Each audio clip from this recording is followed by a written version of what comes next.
Es interesante esto que planteás, porque en algún punto, fíjense, acompañar implica poder pensar cómo instalamos esa comunicación didáctica, con qué recursos, y yo recupero, ¿no? Volviendo a lo que recién vimos con las preguntas, esas preguntas me las hago yo para pensar con mi equipo docente, pero también las comparto y las trabajo en colectivo con mis docentes cuando pensamos sus propuestas y en sus estudiantes, en esos destinatarios con los condicionamientos que tienen hoy de poder aprender desde los hogares.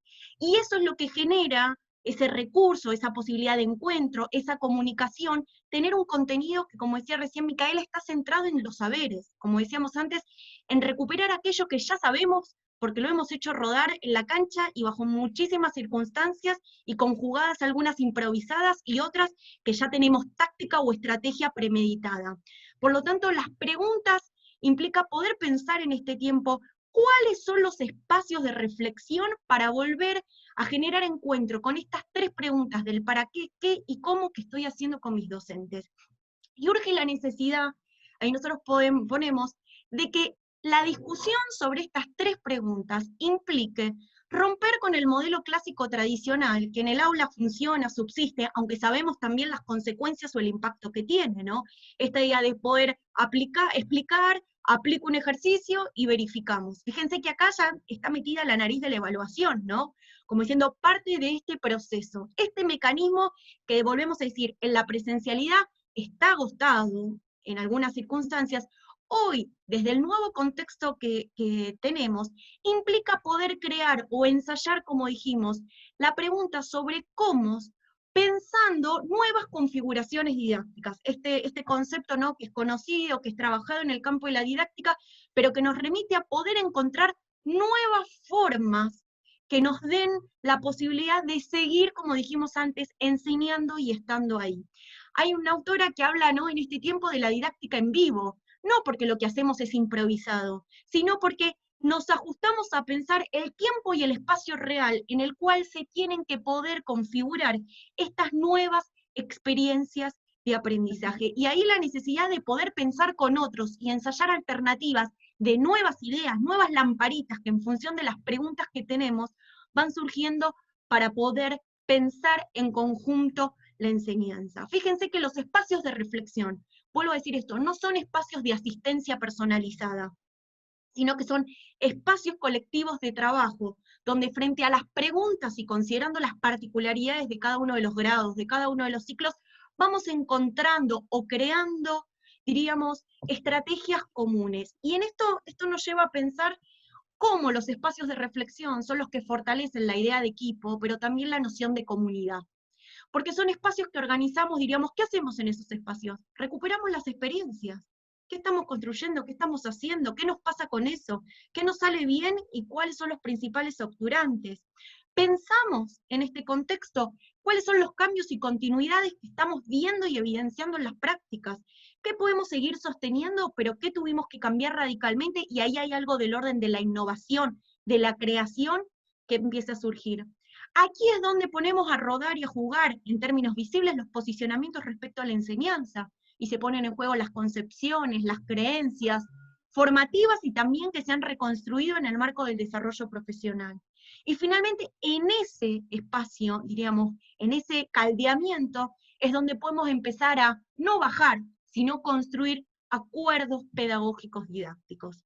Volvemos a insistir en esta idea que el acuerdo pedagógico no son pautas que yo doy e informo con el megáfono, sino que emergen y surgen de la construcción colectiva que como equipo hacemos cuando pensamos en comunidad docente las preguntas clásicas de la didáctica, pero en el contexto actual en el que estamos.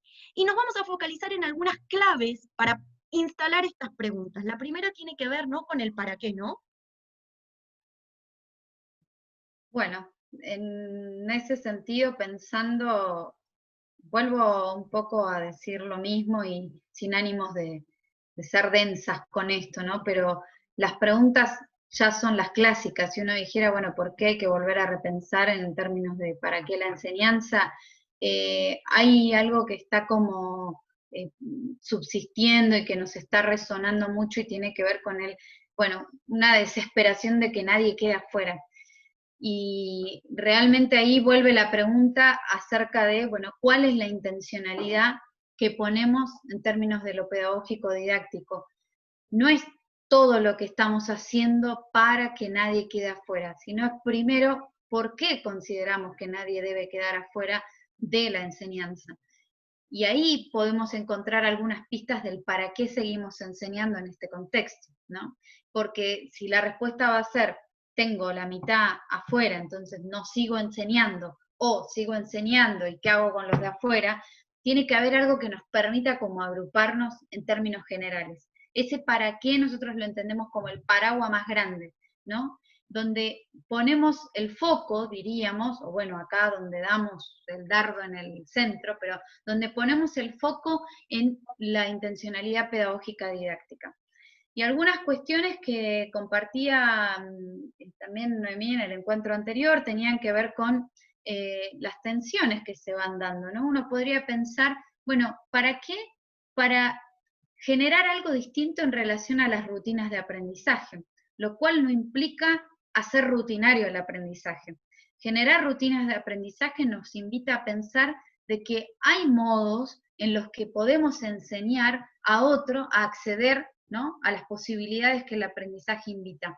A pensar de que el pensamiento, la reflexión, la comprensión, el proceso de escritura y demás, no es algo que se logre solamente remitido a el espacio áulico y dando un contenido determinado, sino que es posible generar propuestas que inviten a sostener y a revitalizar esas rutinas de aprendizaje. Por otro lado, tenemos la idea de las actividades, ¿no? Pensar para qué seguir enseñando. Bueno, para promover y provocar, ¿sí?, decíamos, el desarrollo de actividades que generen otras oportunidades, incluso en aquellos que no pueden estar 100% atados o a disposición de las propuestas que generamos. Pienso en si la propuesta tiene un 80% de virtualidad hoy y tenemos estudiantes con dificultades para el acceso, o si son actividades que requieran necesariamente del acompañamiento y la predisposición de las familias, y las familias no pueden por distintos motivos estar, acompañar el desarrollo de la actividad y demás, pero que aún así generen distintas alternativas, que no sea una actividad, pero que tampoco sean 15 distintas, que podamos ordenar la intencionalidad, algo que está generando buenas posibilidades en este contexto, es pensar en actividades por momentos, donde uno invite al otro a reconocer su propio proceso en la elaboración de esa actividad, y que nadie quede afuera tiene que ver con que incluso que nadie quede afuera de esa actividad, incluso que nadie quede afuera de esa propuesta de enseñanza, porque los puedo tener a todos ahí conectados o recibiendo de manera escrita el cuadernillo o impreso y demás, pero aún así estar quedando por fuera de las propuestas de enseñanza que se generan. Por lo tanto, un tercer punto que nos parece interesante es pensar en cuáles son los intereses de la época, ¿sí?, de cada época, como hay que recrear la enseñanza, pero en esta en particular, para que tengan sentido con lo que cuando los estudiantes miran para afuera encuentran con resonancia. Y acá la pregunta es, ¿de qué vamos a hablar con nuestras docentes y nuestros docentes en términos de qué enseñar? Esta segunda pregunta que seguramente muchos intentos de respuesta ya han tenido en relación a, y bueno, fíjate, seño, de lo que tenías planificado, a ver qué podés seguir dando, ¿no? Y uno elaboró posibles ensayos de qué enseñar. Y la pregunta al principio se respondía con, bueno, instalemos el vínculo, ¿no? Y ahí transcurrimos. Y hoy estamos diciendo, y ese vínculo pedagógico, no dijimos desde el principio que lo tenía que convocar la idea de aprender y de generar un enamoramiento, una seducción con el conocimiento. Bueno, y ahí nos instalamos en esta idea de que el qué enseñar, ojos, ¿no?, y alertas con que eso que enseñamos no nos haga perder de vista la importancia de que generar nuevos saberes implica necesariamente para quien está aprendiendo reconocerse a sí mismo como productor, como el que prende su propio foco, ¿no? Que la tarea sea el disparador, nunca el objetivo del aprendizaje. Que un niño o una niña no recuerde específicamente qué es lo que aprendió, pero sí recuerde la actividad y la experiencia que tuvo, nos hace pensar acerca de qué tratamiento le vamos dando a los saberes, qué saberes promovemos, ¿no? Cuando los chicos dicen, la pasé re bien porque hicimos esto, esto, esto. Ah, sí, ¿y qué es lo que estaban aprendiendo? No sé, pero me gustó hacer esto, ¿no? Entonces, disociamos todo el tiempo la cuestión de la teoría y la práctica, las tensiones que se van encontrando al interior, y por eso hoy nos apremia tanto pensar en cómo vamos a acreditar, porque los fuimos como perdiendo en ese trance la productividad en términos de las actividades, porque en algún momento nos organizaba, pero no necesariamente tenemos que remitirnos a que esa tarea debe ser cumplida, sino que lo que sí podemos llegar a trabajar tiene que ver con, bueno, contenidos curriculares con sentido, ¿sí? Relevantes, que potencien los saberes previos, esto que estamos intentando hacer en este preciso encuentro, de recuperar los conceptos de posición, trama, ¿sí? Y que los ponemos en tensión hoy con un nuevo tema que estamos aprendiendo a ver desde otro lugar. Poner el foco en los saberes previos nos permite reconocer también que el otro haga su propia autoevaluación de su trayecto, ¿no? De cómo estoy hasta acá, por qué no estoy pudiendo comprender esto. Y la idea de la transversalidad, que nos parecía sumamente interesante, porque decimos, no podemos abstraernos así como nunca pudimos, y el saber es algo que transita, ¿no? Que está como creándose todo el tiempo. Entonces, necesariamente cuando volvamos a la presencialidad, muchos y muchas van a intentar relatar de una y otra manera su propia experiencia en relación con el COVID-19. Y por lo tanto, la función de la escuela no será ahí decir, bueno, pero para que ya perdimos mucho tiempo, hay que aprender las fracciones. Tendremos que ver cómo hacemos que todo este aprendizaje que se pudo potenciar en este tiempo se torna perdurable. A mí lo que más me preocuparía es que en el retorno a la presencialidad, un niño o una niña tenga en su, ¿no?, la idea de que no aprendió nada en este tiempo, porque entonces de ahí lo que vamos a tener que revisar es qué hay de trasfondo con la idea del contenido como algo enciclopédico, ¿no? Que solo puede provenir de un lugar y que solo puede estar anclado a concepciones que legitiman, ¿sí?, ciertos discursos curriculares, y que en realidad generarles desde hoy la pregunta de que ellos puedan reconocer qué es lo que van aprendiendo para que eso se torne perdurable, y no la nota de una tarea, sino la propia relación y la construcción con la producción de los saberes, digamos. Yo creo que este es uno de los puntos centrales del acompañamiento a la enseñanza, ¿no? Poder guiar y orientar, quizás estos son algunos criterios que ayudan a pensar el nuevo recorte que hacemos de contenido y cómo flexibilizamos la planificación. La semana pasada hablamos de los sentidos de la flexibilización, ¿no? Y entendemos que lo que veníamos haciendo, lo que ya teníamos previsto, hoy está suspendido. Y eso implica, ¿no?, asumir una nueva posición, de poder volver a mirar el contexto, hacer el recorte de aquello que hoy podemos sostener. Y en esto hay que tener presente que hay contenidos que hoy no podemos estar enseñando porque no podemos dar el acompañamiento necesario que se requiere en la presencialidad para sostener, para guiar, para orientar el aprendizaje. Entonces, es necesario poder hacer una selección, priorizar, y frente a eso me pregunto, ¿no? ¿Este aprendizaje hoy tiene sentido? ¿Es relevante? ¿Qué saben los chicos previamente para poder anclarlo o sostenerlo? ¿En qué medida esto habilita un trabajo más de lo común y es transversal a todo un grado o a todo un ciclo? ¿Y en qué medida esto que aprenden no cae en la lógica reproductivista, ¿no?, sino que al construir experiencia los estamos sumergiendo en la posibilidad de crear o recrear ese conocimiento? Y nosotros decimos, eso implica promover en otro una relación con el saber. Cuando ese conocimiento se construye o ese saber se termina construyendo en aprendizaje, lejos de anclarme a un dato, a un concepto, a una reproducción memorística, lo que hace es abre.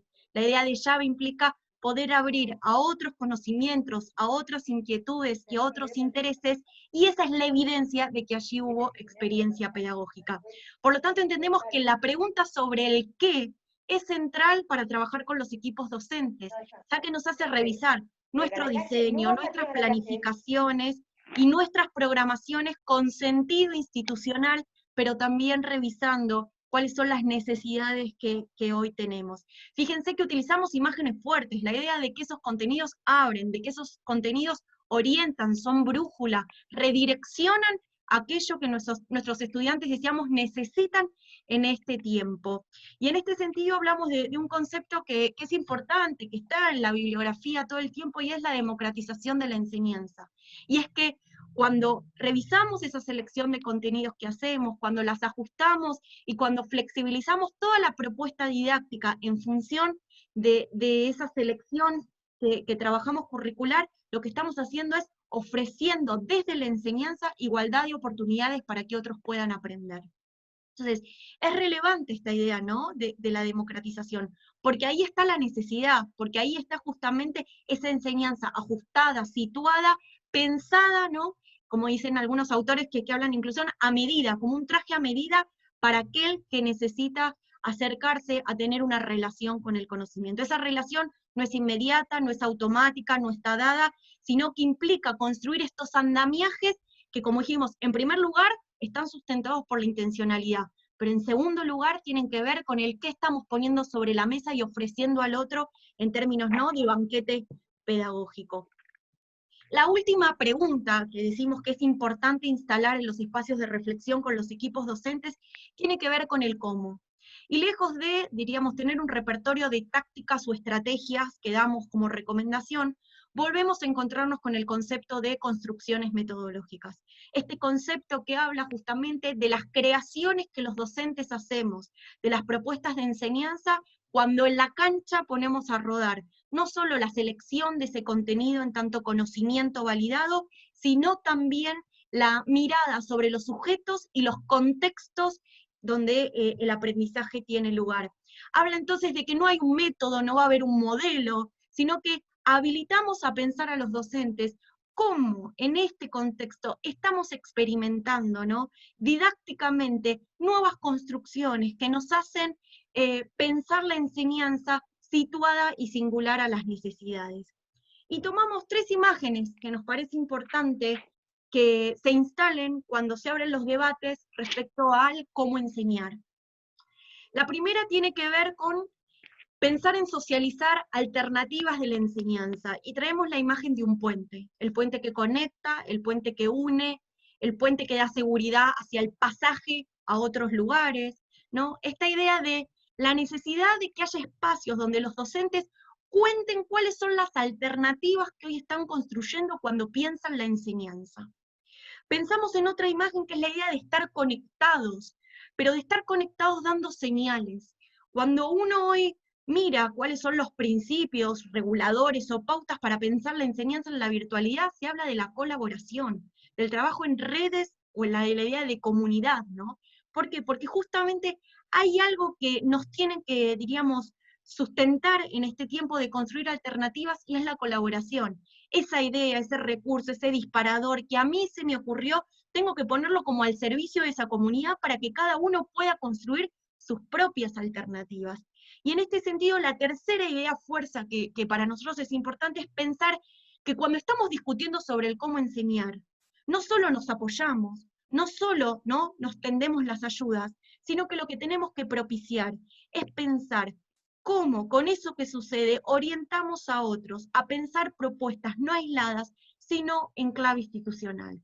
Significa cómo esas propuestas, y Micaela hizo algo mención de eso, como trabajamos en el encuentro pasado, tienen consistencia institucional, se basan, se sustentan o tienen como soporte aquellas prácticas, tradiciones, costumbres institucionales que dan sentido a la enseñanza en ese contexto. Fíjense que entonces la enseñanza no es hablar de lo que me funciona o lo que no me funciona, sino es generar una conversación didáctica en donde esas alternativas tienen sentido en esa institución, tienen sentido en ese colectivo de docentes, tiene sentido en relación a ese recorte de contenidos que reconocimos como valioso o como significativo para este tiempo y para esos sujetos. Y por lo tanto, nosotras ahí traemos estas preguntas que lo que motivan es a revisar los cómo de la enseñanza hoy para reconocer cuáles qué cosas, qué acciones, qué decisiones han sido inspiradoras para otros, ¿no? Han sido inspiradoras incluso para el propio aprendizaje. ¿Qué de las propuestas generó algo en los estudiantes? Cuando nos llega esta respuesta de las familias que dice, la verdad que hoy No, con Pía respecto a, quedó... escuchaba todo. No, escuchame una cosa, vos dijiste, hoy mismo hago el Bien. trabajo de plástica, qué sé yo, y estabas, amigo, dale, matalo, para. Ahí No, y vos Argentina. podés cerrar los micrófonos, porque no Sí, los No, no. cerraste. sí, ahí ya Ahí está. está, bien. Decía que en esta idea, ¿no? De qué cosas han sido positivas e inspiradoras, pero también las otras, las que quizás no nos salieron como esperábamos, así como este año no nos está saliendo como esperábamos, ¿no? Pero poder reconocer qué señales, qué alternativas pudimos promover y demás. Y acá nos surge la cuestión necesaria de volver a dibujar una nueva triangulación en esto que yo les decía al principio cuando hablamos de la evaluación.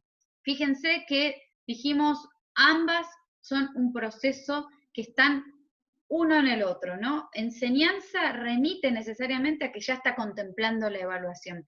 Y quizás se nos quemaron los papeles cuando apareció esta supresión, ¿no? De la acreditación, cuando apareció esta idea de que, bueno, no podemos retroalimentar de forma numérica, porque en realidad, si nos ponemos a pensar, nadie nos dijo que no podíamos dar mensajes que motivaran al otro a seguir aprendiendo. No tenemos prohibido decirle a alguien, buenísimo, me encantó, es tu tarea, me permitió, se la podemos compartir a tus compañeros, o lo que ustedes como directores y directoras pueden pensar en términos de evaluar lo que están siendo las experiencias de aprendizaje y las experiencias de enseñanza, en esta idea de comunidad que invitábamos a pensar. ¿Por qué no abrir el juego y volver a repensar cómo veníamos hasta acá pensando la evaluación? Porque por algo nos hace tanto ruido a nivel mundial incluso, ¿no? Fíjense que en esa triada que volvemos a poner ahí, contenido, conocimiento, ¿no? Docentes, estudiantes, en ese juego que van armando, que nosotros decíamos, algo siempre se pone por delante y hacia eso vamos instalando una nueva idea de cómo triangulamos, cómo jugamos, pero fíjense la flecha roja que apunta en dirección al arco, ¿no? Esta idea de que la evaluación, mirando el resultado, mirando el producto, parecía ser que le quedaba cómodo medir y lo que el otro podía producir. Y sin embargo, cuando hoy tenemos que ir elaborando más que nunca la idea del proceso de esa evaluación, estamos refiriéndonos a poder reflexionar en este tiempo acerca de lo que vamos haciendo. Es como un evaluemos el paso a paso, evaluemos el día a día, ¿sí? Y esa evaluación va a implicar necesariamente reconocer cuáles son las relaciones de juego que se establecen entre el saber, los estudiantes, el saber y los docentes, el saber y cómo como institución vamos triangulando en relación con eso. Por otro lado, será evaluar la pertinencia en la comunicación didáctica. Habrá que reconocer en algún momento qué mensajes transmitimos, ¿sí? Cómo los transmitimos, dónde estuvieron basadas las decisiones didácticas y pedagógicas, porque por lo tanto los estudiantes están en una especie de receptores, ¿no? Y tienen que leer un montón de códigos que no están puestos en las consignas y en las propuestas. Y nosotros sí estamos teniendo la doble experiencia, ¿no? Miramos acá, miramos lo que les pasa a los docentes y nos llega lo que les pasa a los estudiantes. Pero esta evaluación, correrse en términos de los resultados numéricos, correrse en términos de la producción final de si convertimos o no el gol. Y por esto es que trabajamos tanto antes la idea del recurso, que el recurso no nos opaque ver el proceso. Que hoy un estudiante diga que para poder hacer la tarea que la señora le pidió tuvo que aprender otras cosas, eso debe ser ponderado, debe poder ponerse a la luz, ¿no? De reconocer cómo ese otro fue transitando en este proceso. Por eso, seguramente, cuando nos encontremos al final del camino, que espero que el final del camino sea cuando todo esto termine, ¿no? Parece a veces como una pesadilla pedagógica la que vamos viviendo, pero en ese nuevo encuentro, en esa posibilidad de la presencialidad, que el camino no se nos vuelva a abrir, que no volvamos a estar posicionados a decir, Bueno, y ahora entonces, ¿cómo evaluamos? ¿No? Si alguien nos pregunta eso, nos va a agarrar, no sé, un colapso cerebral, porque vamos a decir, ¿y cómo evaluamos? Como lo venimos haciendo en todo este tiempo, con las decisiones que fuimos construyendo en relación a eso. Por favor, que a nadie le agarre nada al finalizar la pandemia, que ahí sí nos vamos a tener que arremangar y bastante. Entonces, acá, poder entender que estos dos procesos ensamblados seguramente nos permitirá reconocer de qué trayectorias hablamos durante todo este tiempo que no nos vimos, hacia qué trayectorias, o mejor dicho, a qué trayectorias intentamos acompañar y dar continuidad pedagógica y con qué decisiones. Y fundamentalmente esto tendrá que ver con lo que estuvimos planificando y replanificando en este contexto. Por lo tanto, esta idea de que la evaluación toma necesariamente la idea de lo formativo. Y fíjense que, ¿qué más que decir que este tiempo ha sido formativo tanto para docentes como para equipos directivos y mucho más para nuestros estudiantes? Por lo tanto, será necesario ir generando desde ahora espacios donde las voces de estos que están aprendiendo nos lleguen desde otro lugar, no con la tarea realizada, sino con el relato de la experiencia vivida. Y nuevamente habrá que enseñar a que relatar mi experiencia vivida no tiene que ver con la limitación del recurso necesariamente, sino con cómo me voy relacionando con ese saber. ¿Cómo lo pude entender? ¿Cómo lo pude vivir? ¿Cómo me acerqué o no me acerco? ¿Qué me pasa cuando mis otros compañeros sí presentan todo y yo no puedo? Y desde ahí intentar aprender algo distinto. Le contaba a Noé ahora, y con esto termino, que mi sobrino de 10 años tuvo su primer examen de inglés, ¿no? Porque estaba estudiando inglés y les dieron 40 minutos para responder una serie de preguntas. Cuando a mí me dijeron, me pareció un horror, por todo lo que implica el tiempo hoy que está recreado, ¿no? Obviamente que en la mitad del examen se retiraron un montón de chicos llorando y las madres intentaban decir que lo tuve que retirar porque se puso a llorar de nervios y todo. Todo eso que hoy parece que porque no estamos ahí, no lo estamos viviendo, no quiere decir que no está sucediendo. Por lo tanto, acá el ojos que no ven, corazón que no siente, no tendría lugar, ¿no? Porque lo que no vemos es lo que ya hemos aprendido antes. Ya sabemos todo lo que genera hablar de evaluación, incluso en nuestros estudiantes. Entonces, que la memoria no se nos duerma en este tiempo y que podamos salir con nuevas experiencias y para hablar de una buena vez por todas de la evaluación como proceso. Y esa es una responsabilidad también de la posición político-didáctica que tiene un directivo, ¿no? Una sería patear la pelota, hablar de la evaluación cuando volvamos, ¿no?, a la presencialidad, u otra es pensar que cuando habilitamos las discusiones didácticas sobre la enseñanza, ahí también ya estamos tomando decisiones sobre la evaluación, y que la responsabilidad está centrada no solo en pensar la evaluación de los aprendizajes, sino como dice ahí en la diapositiva, la idea de evaluación en sentido amplio, en términos de por pensar la evaluación de la experiencia que han tenido recorriendo esos aprendizajes, la experiencia que han tenido los docentes, y una evaluación más amplia, institucional, en donde recuperamos, diríamos, el sentido más puro de la evaluación, que es poder tomar decisiones a partir de ciertas evidencias que nos permiten reorientar aquello que hacemos todos los días respecto a la enseñanza y al aprendizaje. Yo esto lo pongo sobre relevancia, ¿no? Porque si no parecería ser que la única discusión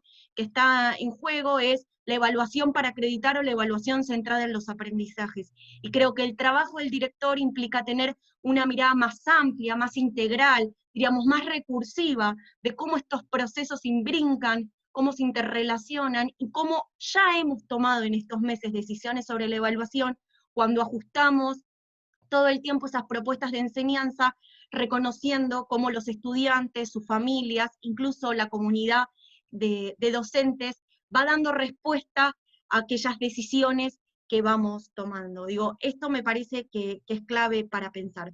Por lo tanto, en el marco de lo que hemos recorrido y haciendo como una síntesis, pensamos que lo que hoy intentamos compartir con Micaela sirve como un organizador para pensar el acompañamiento. Y en esto traemos el termómetro. No sé ustedes, pero cada vez que entramos al supermercado o a algún local nos toman la temperatura. Por lo tanto, en un ejercicio de simular cuál es la temperatura respecto a las decisiones que estamos tomando para acompañar a los equipos docentes, volvemos a pensar, ¿no? Que en primer lugar está la pregunta por cómo nos estamos comunicando con esos docentes, cómo esa comunicación está centrada en la enseñanza, cómo el contenido tiene que ver con no solo qué estamos haciendo, sino cómo lo estamos haciendo, y para ello decimos que nos permite afianzar los vínculos en términos de lazos pedagógicos con los cuales nos estamos encontrando. Hablamos también de que para que esa comunicación sea efectiva empezamos a pensar en qué recursos no son los ideales, sino en algunas preguntas que nos ayudan a seleccionar de manera real y ajustada a las necesidades cómo establecemos esa comunicación. Y en el marco de eso nos pusimos a pensar que tenemos que generar espacios centrados en la reflexión, donde propiciamos el encuentro con las 3 preguntas clásicas de las didácticas, pensando que cuando discutimos o intercambiamos sobre esas preguntas, también ahí estamos poniendo a la evaluación, ¿no?, en la escena, junto a la enseñanza y tomando decisiones. Decimos, no son pasos prescriptivos, sino que son organizadores del trabajo de acompañamiento que, como bien planteamos al principio, implica estar disponible, ¿no? Ver lo que tenemos, centrarnos en la tarea docente, pensar en las relaciones que establecemos todo el tiempo con el saber, recuperando la función de la escuela aún en tiempos de pandemia, y centrándonos que eso es posible cuando la palabra circula, cuando la palabra nos sostiene, cuando la palabra nos da oportunidad y nos sensibiliza a aprender también en circunstancias o contextos adversos como los que tenemos. ¿No? Y que esto también nos lleva a la reflexión de que cuando le transmitimos a un colectivo de compañeros y compañeras y les remitimos la idea de que estamos ahí para lo que necesiten, el encuadre de lo didáctico y lo pedagógico que nos convoque y que sea de las primeras cuestiones, ¿no? Porque eso sería como el primer ejercicio de la humanización de la didáctica y de la pedagogía, reconocer lo que implica estar disponible y acompañar, y que el acompañar no es resolver, sino que siempre va a ser una invitación a reflexionar con otros. Y quizás lo que nosotros haríamos de miles de maneras distintas, habrá que entender y reconocer, y eso también convoca a pensar la evaluación, de que reconocer el proceso de un compañero o compañera hoy también es dar lugar a esa trayectoria, que pueda expresarse en términos de lo que se está aprendiendo en este tiempo, ¿no? Ahí dejamos el chat, ya algunos van poniendo, quienes quieran compartir brevemente, aunque sea ahí, en qué se van pensando, qué cuestiones nos permiten reflexionar, aunque sea brevemente, sería interesante que los que puedan lo vayan dejando ahí. Como todas las semanas, todo lo que vamos compartiendo está presentado, ¿no?, en forma de una hoja de ruta que nos permite revisitar estos temas, profundizarlos con algunas lecturas y videos, volver a la grabación de esta charla, y en esta oportunidad, si bien dejamos abierto el foro de la charla número 1, planteamos un cuestionario que lo que invita es, con algunas preguntas, a que cada uno se pueda pensar en el marco de la posición político-didáctica de acompañar al trabajo docente.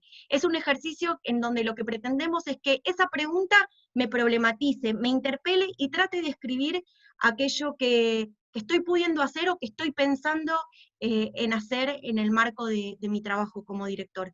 Como siempre decimos, esta propuesta también está acompañada por la universidad y vamos recuperando los saberes docentes para sistematizarlos y también socializarlos. ¿Hay algún comentario?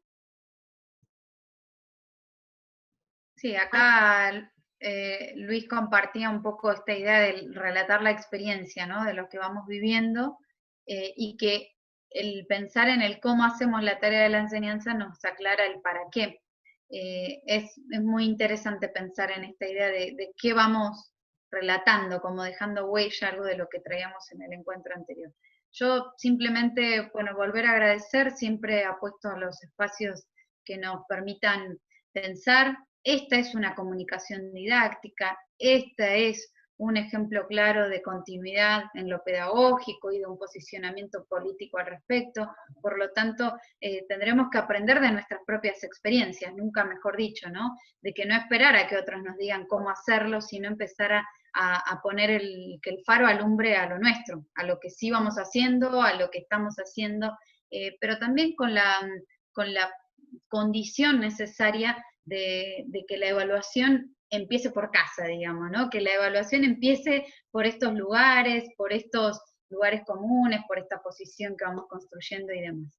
Nuevamente, agradecer el espacio e invitar, la encuesta la armamos muy breve para que justamente en esto de entender los tiempos y demás, se puedan sumar y tener la mayor participación posible para seguir. Así que Bien, quedamos como recalculando todos, ¿no? Capaz escuchando y también diciéndolo, ¿no? Con nuevas ideas. Invitamos a profundizarlo en la plataforma. Vamos a abrir un espacio donde me quedé pensando en, y quien quiera compartir en qué se queda pensando, también intercambiar y volver a pensar, ¿no? Que en esta semana nos vamos a focalizar en revisar y, como decía, evaluar, ¿no? Al interior de cada uno, ¿qué estamos haciendo para acompañar a los otros? Partimos de que hacemos muchas cosas, y lo vimos con esa lluvia de palabras, pero me parece que podemos tener nuevas herramientas para reorientar o redireccionar en este tiempo tan particular, cómo estamos cerca y disponibles de otros y otras que nos necesitan para pensar su trabajo. ¿Alguno quiere decir algo? ¿No? Marce está silenciada ahí, Marcela. Sí, en realidad impactada, muchas palabras clave que nos activa un montón de vivencias en las escuelas. Esto de pensarnos, está muy instalado lo de la enseñanza y acompañamiento. Siempre que nos plantean el acompañamiento para las docentes, pareciera que tendríamos que resolver algo sí o sí, o para qué acompañar. Escuchar la Mica que nos dice que acompañar es invitar a reflexionar, eso es la verdad que nos trae calma a nuestro rol docente. Calma, y hay algo que podemos llegar a hacer, que eso sí es lo nuestro, que es invitar a reflexionar juntos para poder resolver juntos. ¿Sí? Y que bueno, la verdad que agradecida a ustedes dos, también a Belén la participación, a todas las compañeras y compañeros que se dieron un ratito, a los bebés que están escuchando por ahí, veo un bebé, no puede ser. Crianza pedagógica. No vamos a preguntar. ¿Viste que hay un bebé? Qué va. Bueno, no sé, ¿alguien más por ahí? Compañeras. A mí me encantó esto de que la memoria no se nos duerma, ¿no? Que es esto lo que parece que nos olvidamos, que se nos quedó dormida de todas nuestras experiencias, de todo lo que hemos pasado, de todo lo que hemos vivido, ¿no? A lo largo de todos nuestros trayectos.